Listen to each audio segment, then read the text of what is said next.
I am Alan Watt, and this is Cutting Through the Matrix on the 18th of November 2008. There are always newcomers coming into the website and onto the station as well, RBN, and I advise them to go into cuttingthroughthematrix.com and listen to my previous talks I've given on this big world agenda. And I try to give you shortcuts because there is an elite, there is a massive establishment at the top, and they do try and put out enough stuff there. They do put out a lot of stuff there to confuse you and keep you running in circles and pointing the fingers at different people, different groups, and so on, while they camouflage themselves. That's standard in order to confuse you and keep you off the real track of what's behind this big world order and where it's going. And I've given lots of talks you can download for free and fill in the little shortcuts for you, take you right to the big foundations, the big organizations, incredibly rich, that truly run this planet. Also look into alanwattsentientsentinel.eu for transcripts, which you can download, print up, and they're written in the various languages of Europe. And that's the key to everything, really, is the Matrix. The Matrix is a system where you're taught and trained from birth to accept the world as it's presented to you by those in control of the world. They decide what is taught from kindergarten onwards. And through your educational system, they decide what kind of media information you'll have, and they also give you your culture, music, the arts, drama, the movies, etc. That is all part of controlling the mind of the people. It's not hard to understand when you realize that people were insular in the past, and they were very nationalistic. And even the idea of nationalism was a technique used by the elite to gain their own way in the world and to build empires. You're proud to be a member of a tribe. They simply created a super tribe, called you a name such as British or whatever, and off you would go with that nice smart uniform, probably the best clothes you'd ever had in your life, in fact, for most people. And they put the music to it, the marching bands, big thing, the marching bands. And people don't think, because as I say, they use tribalism, natural tribal instincts, and they use it to control and use the people. A few years ago, they talked to the United Nations about creating a super tribe, a world tribe, because their biggest problem now is how to keep the same tactics and techniques in use for a world army. It's kind of hard to identify with a world system. A national system is quite easy. You're already programmed from youth to admire the men in uniform, wearing familiar uniforms and wearing the familiar badges and patches and carrying the right familiar flags. But for a world system, they must initially at least create a world mercenary army. That is what they're doing, of course, with the likes of Blackwater and other organizations which have been quietly there for many, many, many years being set up. They hire the best mercenaries, the ones who enjoy what they do and are well paid to do it. They follow orders. But what really runs the world? The world is run by think tanks and foundations. A system talked about by Albert Pike in the 1800s and Adam Weishaupt, to do with running the world through masses of money concentrated in a few hands, funding philanthropies. Back with more after this break.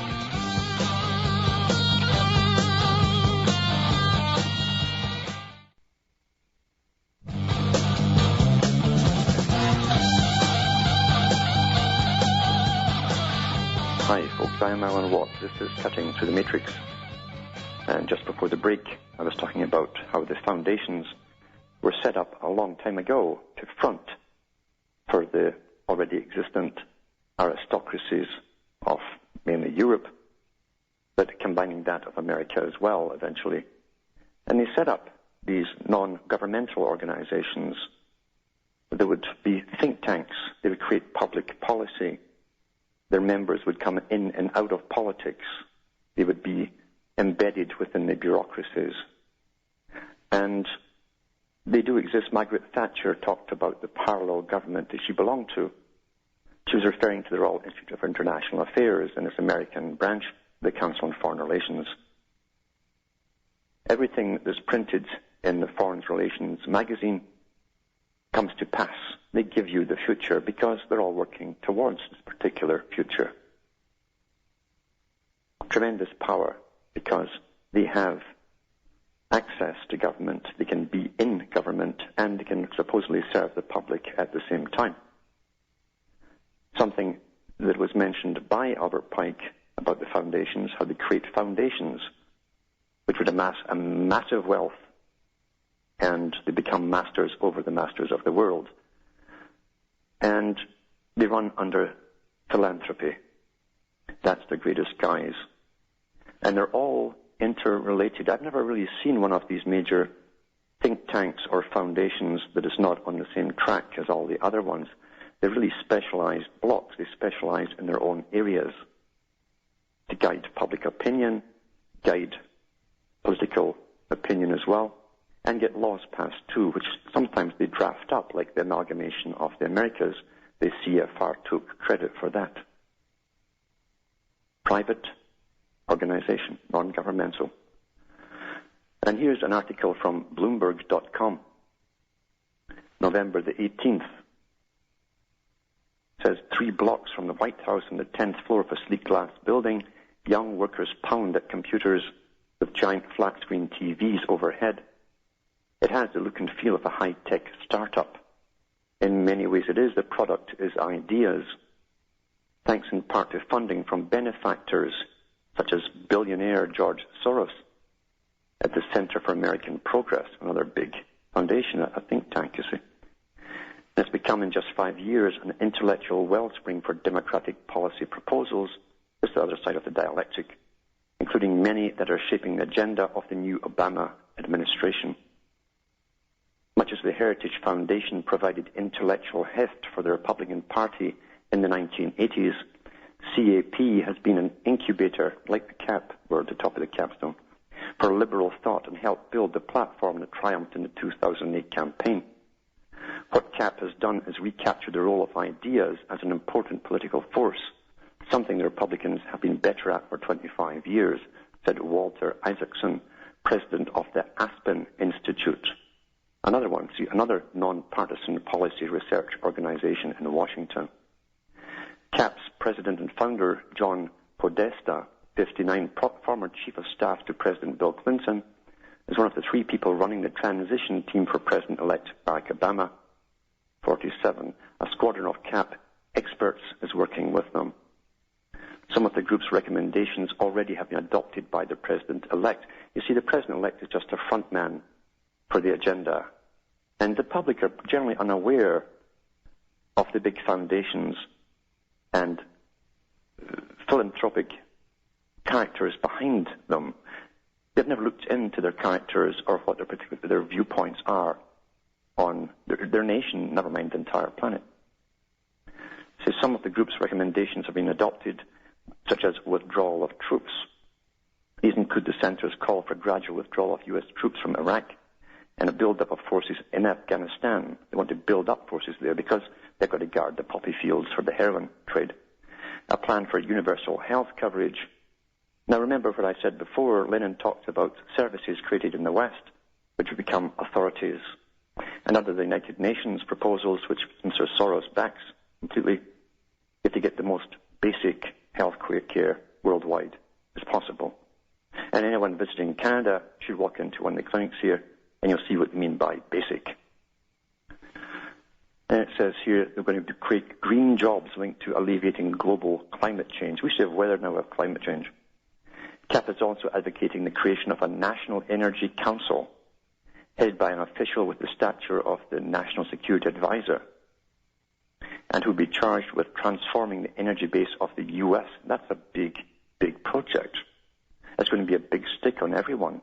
And here it is created by another independent, non-governmental organization using their front man, Obama. To help promote its ideas, CAP employs 11 full-time bloggers who contribute to 2 websites, Think Progress and Walk Room. Others prepare daily feeds for radio stations. The centre's policy briefings are standing room only, packed with lobbyists, advocacy group representatives, and reporters looking for insights on where the Obama administration is headed. So you should read this for yourself, because this is a standard technique. They put a man in, and he reads speeches written by professional speechwriters who work with the big think tanks. We don't have democracy. It does not exist.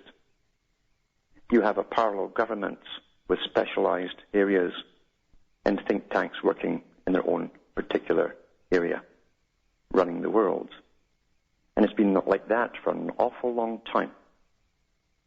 Professor Carroll Quigley, who was the historian for the CFR, stated in his own book, Tragedy and Hope, and the Anglo-American Establishment, that this parallel government had already been in existence for 60 years, and he wrote the book in the 1960s. The Council on Foreign Relations was set up in the Harold Pratt building in New York. Harold Pratt, the Pratt family, were deeply involved with the Anglo-American establishment and the Royal Institute of International Affairs. It was they who, again, under this philanthropy, set up the Council on Foreign Relations headquarters. Now remember, the Royal Institute for International Affairs, their main office in England, in London, was also turned into the home of the OSS during World War II. Why? You see, they are the OSS. They are the OSS. They became MI6. MI6, like all of their organizations in Britain, have their official wing, often militarized, and the unofficial one, which works amongst the civilian populations, and that is the Royal Institute for International Affairs. And they make sure that the top authors, professors who have a voice in the media are chosen by them. They are members of the RIIA. That's how they run the world. In the U.S., they use the front men through the Council on Foreign Relations. And I say all these major think tanks are specialized in their own particular area. It's hard for Americans to understand and believe that in Canada, they give out more information about the U.S. than they do in the U.S. Such as in 2005, but on the mainstream news, during the signature agreement between the U.S. President, Canadian Prime Minister, and the Mexican President to sign the first open integration treaty for the Americas, that the whole show was presented on mainstream news by the Council on Foreign Relations, who admitted that they drafted up the whole idea, and even the documents that were being signed by the presidents and prime ministers. The same group brought in the income tax bills in the United States, and the Royal Institute brought it in, or the Institute for International Affairs brought it in Britain at the same time. The same with property taxes. You'll find they've been behind all of the major moves towards what is thought of as socialism, and it's often confused with communism because the aims are identical. Remember, there are other major think tanks, the Club of Rome, where the founders of that particular one state in their own book, The First Global Revolution, that they looked at all of the systems of the world, and they found that collectivism, which is communism, was best suited to rule the people for the future. Carroll Quigley said the same thing. He said, we, the Council on Foreign Relations, work with dictators. We work with communists, fascists, and so on. We don't mind. Because the whole idea is to get all of those characters working towards the same agenda. And it does become confusing to the novice. That's why you have to go in to the writings to find out what it's really, really all about.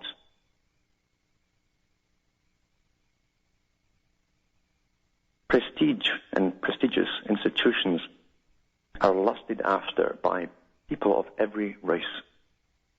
Those who get up into running and if they have a big say in their country, want to belong to these big organizations. It's like being knighted, very, very similar. You have honors conferred on you. It gives you a lot of privileges. You're above the law in many aspects.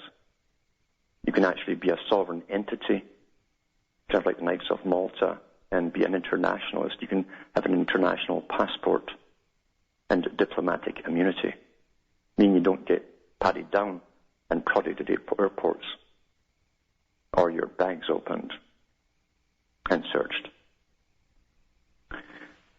So people from all races want to join this, and it's not the Jews, it's not the Germans, it's not this and it's not that. It's just that the aristocracy of each one, those who have made it up there above the common herd financially, by any means that they could, want to get into this privileged global club with all of the benefits that it confers upon its members. I'll be back with more about this after this break.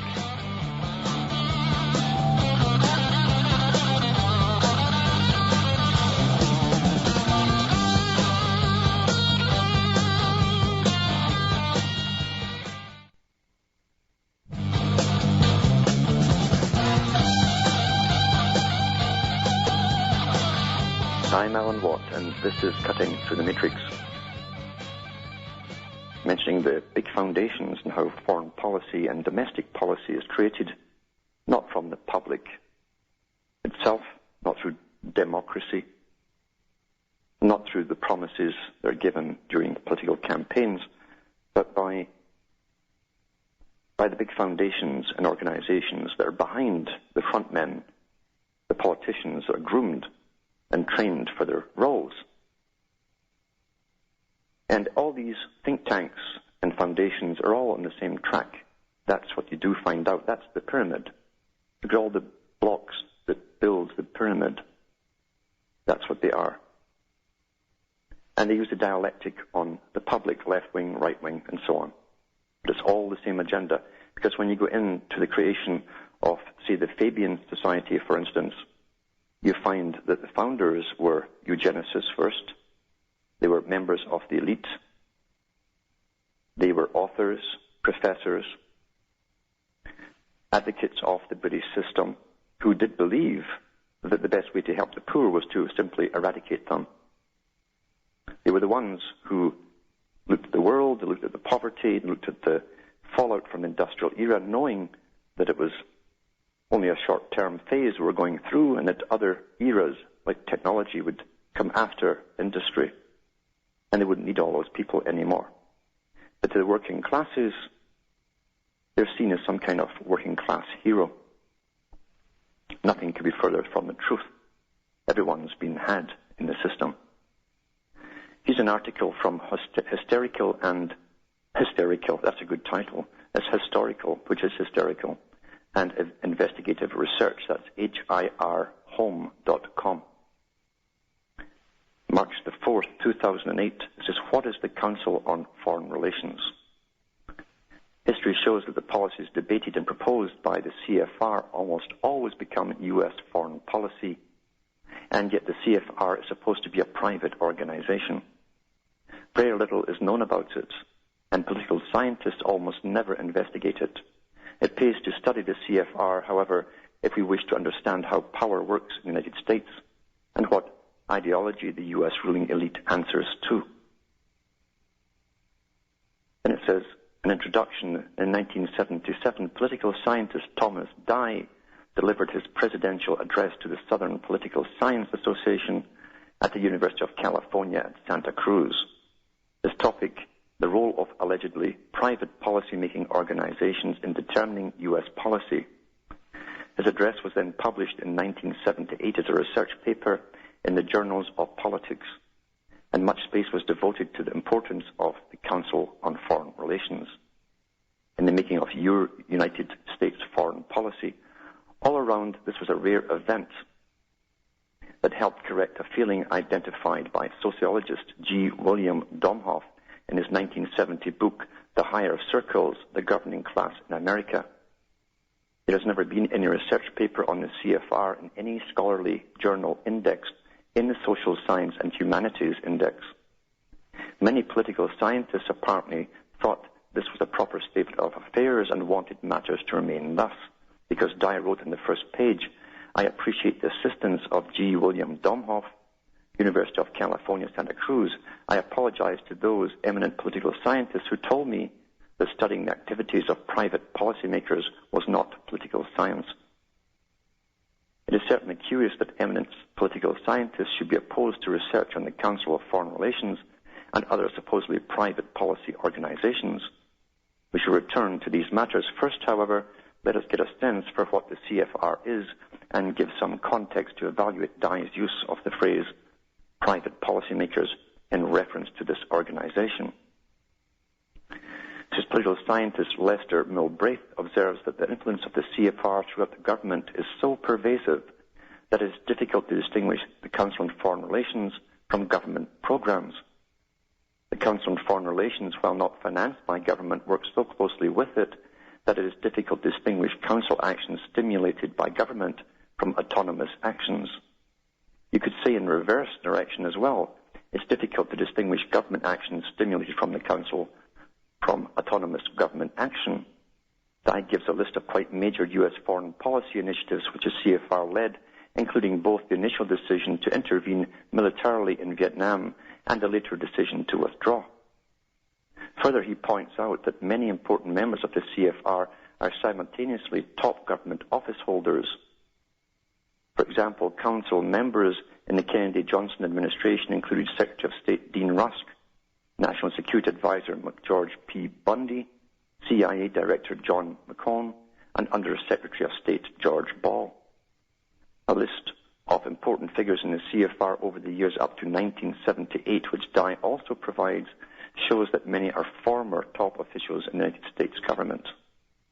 But the CFR is not merely where present and former office holders meet, it's also an incubator for future office holders. As William Domhoff observed, Douglas Cater, a journalist from Exeter and Harvard who served on the staff of President Lyndon B. Johnson, has noted that a diligent scholar would do well to delve into the role of the purely unofficial Council on Foreign Relations in the care and breeding of an incipient American establishment. Turning to the all-important question of government involvement, the point is made most authoritatively by John J. McCloy, a director of CFR and a government appointee in a variety of roles since the early 1940s. This is what he said.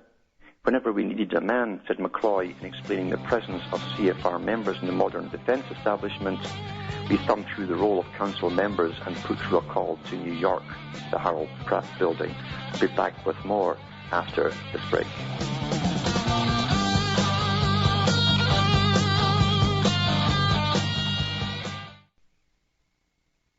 You're listening to the Republic Broadcasting Network, because you can handle the truth.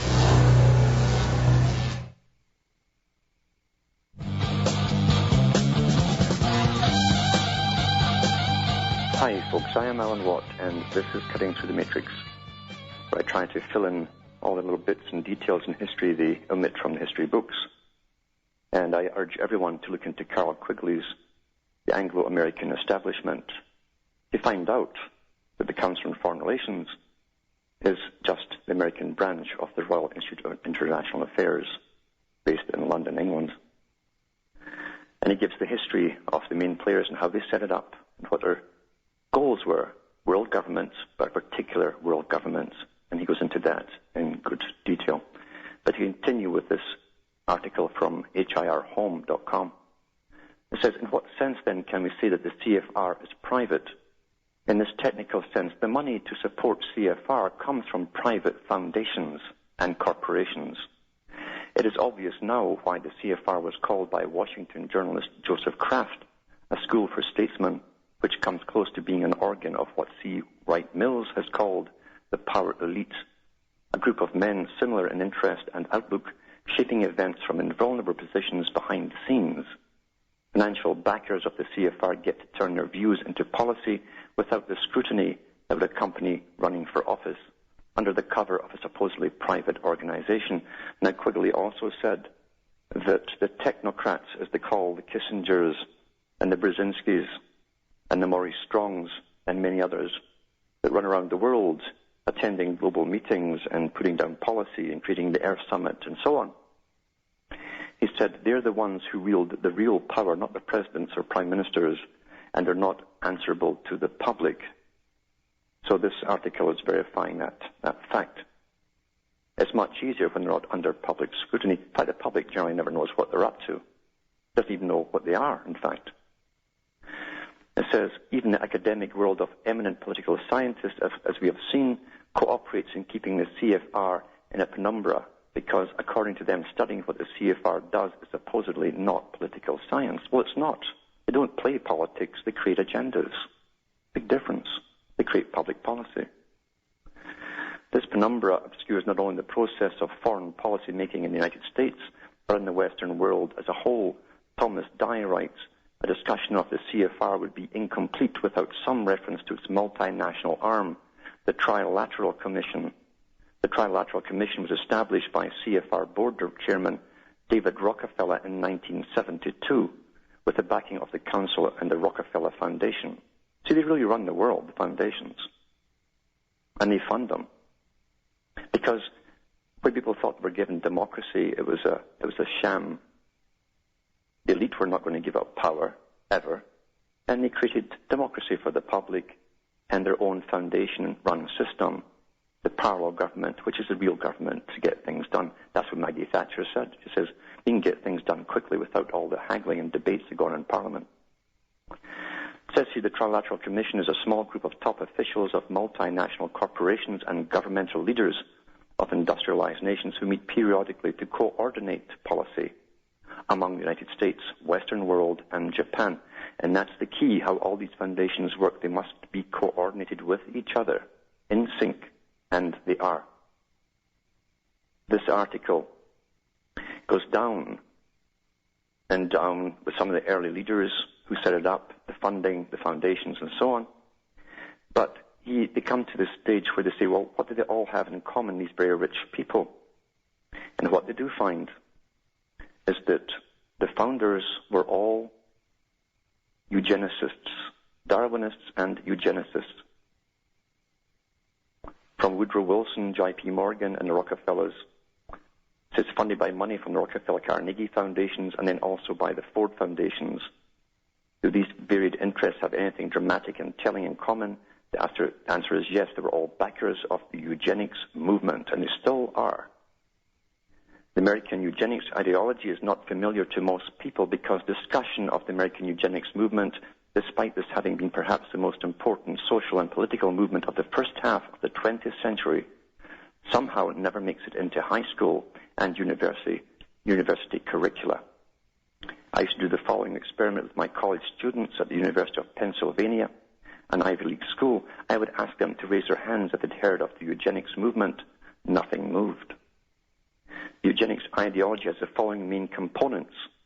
It claims that Germanic stocks, actually Prussian really, the so-called white Aryan or Nordic race is biologically superior.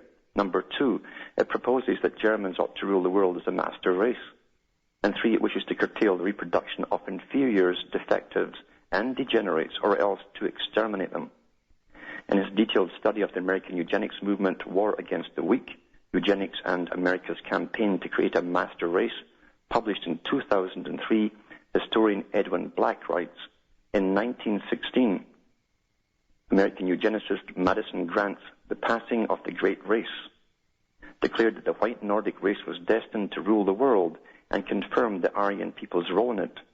German nationalists were heartened by America's recognition of Nordic and Aryan racial superiority. Reviews of the book inspired a spectrum of German scientists and nationalists to think eugenically even before the work was translated into German. American eugenics leader Harry Laughlin prepared a detailed pro-German speech for the 9th annual meeting of the Eugenics Research Association held at the Carnegie Institution's complex at Cold Springs Harbor. That was all based on eugenics, that whole experimental laboratory in New York in June of 1920, declaring that modern civilization itself depended on Germanic and Teutonic conquest. Laughlin closed by assuring his colleagues From what the world knows of the Germanic traits, we logically concede that she, Germany, will live up to her instincts of race conservation. The Carnegie Institute's Eugenical News published it in their next issue, as did a subsequent edition of the official British organ Eugenics Review. That the great Carnegie administrator and leader of the American eugenics movement, Charles Davenport, he was another sweetheart, had similar views. Davenport saw eugenics or ethnic groups as biologically different beings, not just physically, but in terms of character, nature, and quality. Most of the non-Nordic types in Davenport's view swam at the bottom of the hereditary pool, each featuring its own distinct and indelible adverse genetic features. Italians were predisposed to personal violence. The Irish had considerable mental defectiveness because they kept fighting the British, while Germans were thrifty, intelligent, and honest. The leaders of the eugenics movement said that the working classes in the West, now here's the key to it too, all of you who think that these people are your masters and bosses and they're just the same as you, running your national countries. The leaders of the eugenics movement said that the working classes in the West were Mediterranean types, not Germanic, and therefore had bad genes that made them stupid, unfit for reproduction, for they would pollute society with their bad genes, and undeserving of democratic rights. The upper classes, by contrast, were Germanic, of Anglo-Saxon, Norman, Frankish, Scandinavian, Visigoth, etc. origin.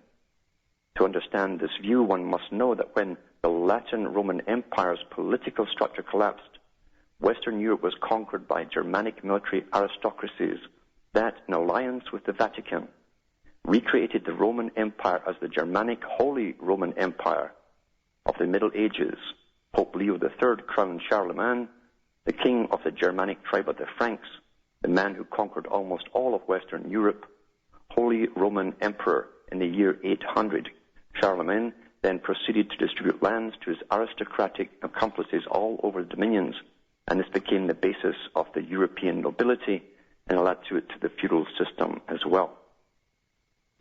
So you see there's much more to the eugenics movement than meets the eye, and these people who dress up in fancy military uniforms like they do in England, at the top of their royal families, all belong to this movement. They believe in it. In fact, if you look at the present bunch in London, they're all from Prussia and Germanic backgrounds.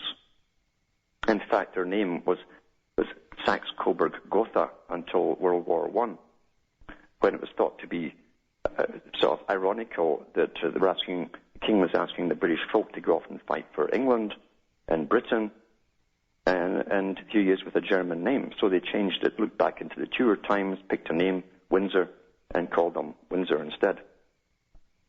And that's the tricks that are played. We've had Prince Philip, of course, who is part of this Prussian Germanic strain, come out and say that there's just too many people, and he's echoed the eugenics. Basically, their mottos down through the years since he's been married to the Queen of England. Nothing changes. But to the average person, they see the emblems, they see the flag waving, and they think, that's our royalty. They speak for us, they identify with us, and nothing is further from the truth. And once again, Professor Carl Quigley delved right into that whole system. Remember, he was the historian, the official historian for the Council on Foreign Relations and the Royal Institute of International Affairs. He goes through the history of this combination, whose goal was to bring in a world government, but a new world order as well. A planned society. Family planning turns into global planning. That's what it was all about. And he says the same thing, the Anglo-American establishment.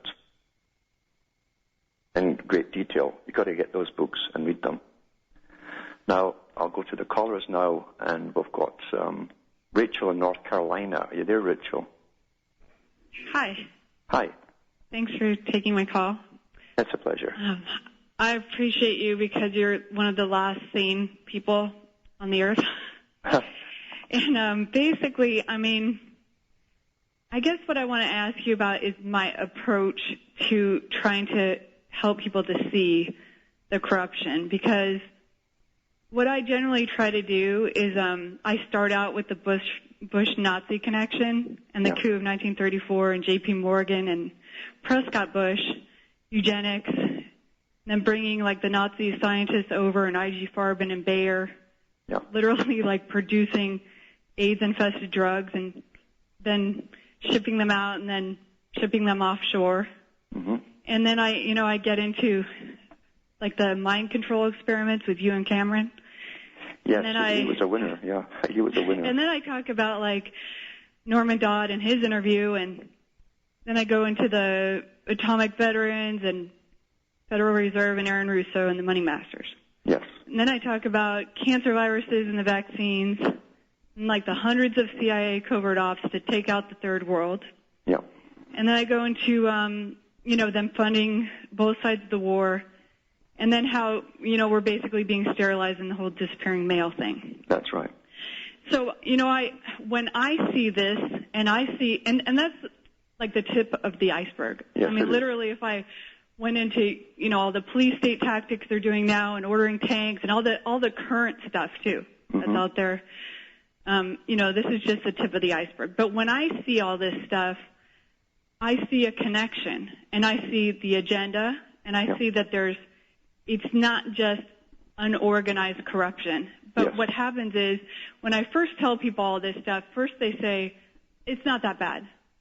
Don't worry about it. And then they say, when I continue to tell them and show them articles and go on, then they finally say, okay, you're right, but it's just unorganized corruption. Yeah. It's not a coordinated effort. And so, there's nothing you can really do about it, so you should just be happy. Everything's okay. And the other thing is, I see this as obviously population control. Mm-hmm. So my question is, how do I pull together, or are there sources where you can pull them into seeing that it's not just a bunch of unorganized corruption and people wanting money and power and just, rampant, and I don't even get into like the whole occult side with Luciferian, Bohemian Grove, worshiping the devil and all that. Mm-hmm. But it's just like, how do you show people that they're literally taking us down right now. This is a complete war on our minds, on, our bodies, technologically, they're just going crazy here. Yes, they are. And you're right. The only thing you can do, really, is to always have the documents from the big global meetings in your hand while you're discussing certain topics, because only then will they connect the dots and say, my goodness, they did discuss this 2 years ago, and here it is coming into play. And they can only say it's coincidence for so long before they have to crumble, especially when you have the documentation there. I mean, people talk about conspiracy theory. They'd rather believe in coincidence theory. One thing is a coincidence after another. And you're right, the average person can accept corruption. You see, in their own personal lives, everybody's a little bit corrupt. You cannot help it because we live in a corrupt system. It's a dog-parietal system in a monetary system. So therefore, everyone is fearful of poverty, and everyone can understand guys helping themselves. So it's so easy for them to just put it down to corruption. And that's how it's portrayed to them by the media when they throw a dog to the public once in a while. Mm-hmm. But when you show them the documentation from powerful people and institutions with outlining the agenda, including the takedown of the public and the eugenics societies that go under different names like bioethics committees now, and you look at transhumanism, and you have the documentation in your hand with people they've heard in the mainstream, major players, famous names like the Kissingers and so on, they can identify with, and show them those documents, then they might have a chance. When you give them names they've never heard of before, institutions they have never heard of in the mainstream, they can't identify with it. You see, Kissinger and Brzezinski said that the public will come to a stage where they can't reason for themselves. They'll expect the media to do it for them. And that has really happened.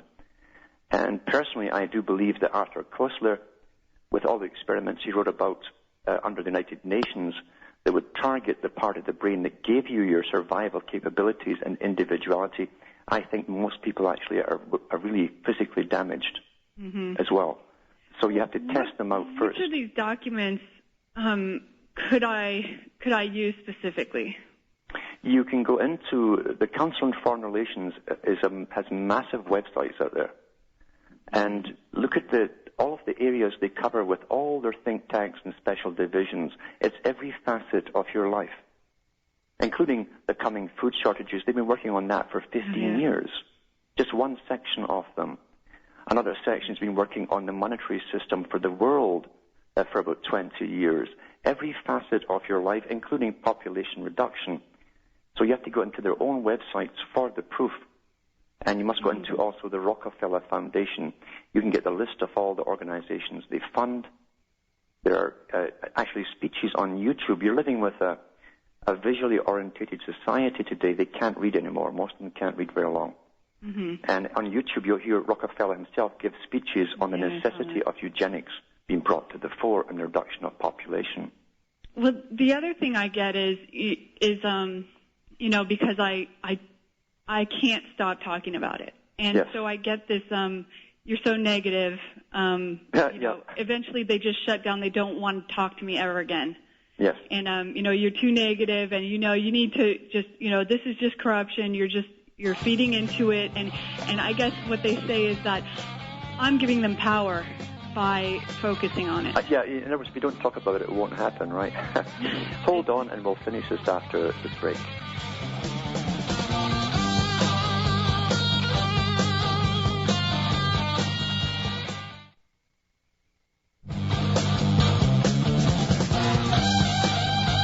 Hi, folks. I'm Alan Watt. We're cutting through the matrix with Rachel on the line from North Carolina. Are you still there, Rachel? Yes, I am. Yes, that's the problem. The whole New Age movement has taught them to ignore unpleasantness, literally turn their backs on it and don't be negative and just be happy, like the song goes, don't worry, be happy. And that ties in, as I say, with the destruction of their self-preservation abilities that was discussed. I think it's actually happened. It's worked with a lot of people, and they're standing on the railroad track, and their train is coming down, and they have their Walkmans on, and they want to be blissfully ignorant, and they'll blame you as the bearer of bad news for interrupting. In fact, this happened because I was in this spiritual email group, and they started talking about how Obama is our savior, and he's coming in and going to do all this change, and So I finally got sick of it, and I wrote in, and I basically said, Obama is directly responsible for convincing Congress to take us down with his bailout bill that has gone from like $100 million to $3.5 trillion, and then they never even bought up the bad debt for these foreclosures, so everyone's losing their homes. So he's no savior of ours, and he's also creating this complete police state right in front of our eyes and just bringing this agenda home. And it's like, basically, they completely attacked me. Oh, and then the spiritual teacher of this group talks about a new world order and how one world government's going to be great. Yes. We're going to evolve and get light bodies and stuff. That's right, transhumanism. So I basically said this is all, we have to be careful because New World Order was used with Hitler and Bush, and we saw what they did. Yeah. And it totally crucified me, and finally I said, forget it. And I just backed off. And you have to go into the history of the whole New Age movement to see where it originated from. And it was pushed by, basically in Britain, MI5. They still put out members, yet they train members to go out there into society to create mystery and confusion and lead the public, because it's the greatest form of mind control of all. Religion's always been used, and they have been taught to be egocentric, to purr like cats. The chosen people, which is what they say. And then I'm just like, why would you even want to be the chosen people if other people are all suffering? And, what kind of bliss would that be? Yeah, well, they always answer you with this bad karma. Oh, yeah, that's what they told me. For telling them all this stuff, they said, you're going to get bad karma, and you're the one, bringing all this negativity into the group, and blah, blah, blah, blah, blah. And I'm That's just right. like, If you just ignore the nasty things, they'll go away, and you'll live in a world of lightness. And as a United Nations worker, a woman who was talking about the war in the Middle East, and when she was asked why all these people were being slaughtered over there, all these innocent people, she says, well, they chose to come back there. It's their karma. I'm not kidding. Not kidding. Yeah. They can rationalize murder and slaughter with karma. Yeah. That's another thing. It's like somehow they think that we're the chosen ones, and we're gonna, there's gonna be this divine intervention before all this happens. And I'm just thinking, well, there was no divine intervention for Iraq and all the millions of people around the world that died in the third world because, these covert operations were going on. Nobody saved them. No. So, and nobody's going to come to our rescue because they think the U.S. was going and I mean, it was the U.S., but in general, it was these criminals that are coordinated and globalists. So. Yeah. Oh, yeah. It's really tragic. As I say, the New Age movement has fulfilled its function. It keeps them playing like children forever. They pay their money, they take their courses, and they think they've bought their way to the top. What a joke. Yeah. Totally a joke. But carry on, though. Don't give in. And thanks for calling. Well, from Hamish and myself in Ontario, Canada, where it's getting pretty cool, it's good night, and may your God or your gods go with you.